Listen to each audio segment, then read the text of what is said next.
Hello, good morning. চলো আজকে দেখে নিই যে ডেইলি গাইডেন্স কী আছে। It's a day of romantic date. তার মানে কি, আজকের দিনে ভীষণ ভীষণ ভালো দিন, একটা রোম্যান্টিক ডে।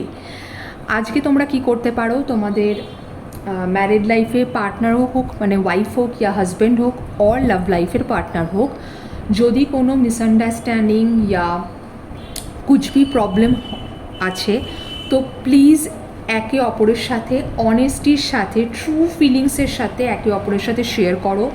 যদি পসিবল হয় একটা রোম্যান্টিক ডেট ক্রিয়েট করো। হতে পারে আজকে বাইরে পসিবল না যাওয়া, তো বাড়িতেই করো।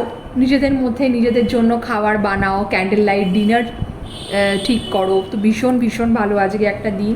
এবং যদি কিছু হয় না যে আমরা কিছু বলতে চাইছি অনেক দিন ধরে, বাট সামহাও বলা হয়ে উঠছে না, এটা অনেকেই আমরা ফেস করে থাকি। তো আজকে কিন্তু একটা particular day, a very good day to express your feelings. আর আজকের জন্য তোমরা কী কী রেমিডিস করতে পারো, পিঙ্ক পরতে পারো, ম্যাজেন্টা পরতে পারো, অথবা হোয়াইট কালার পরতে পারো। আর কিছু যদি পসিবল না হয় অফ হোয়াইটও চলবে, নো প্রবলেম।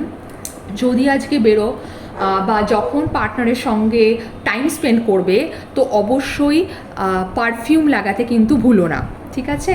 আর প্রচণ্ডভাবে পার্টনারকে রেসপেক্ট করো, কারণ তোমার যে পার্টনার আছে অপোজিট সাইডে, সে তোমাকে খুব রেসপেক্ট করে এবং তোমাদের দুজনের মধ্যে ভীষণ ভীষণ ভালো ভালো ভালো আন্ডারস্ট্যান্ডিং আছে। আর অবশ্যই আজকে পারলে একটু মিষ্টি দই খেও। টাটা।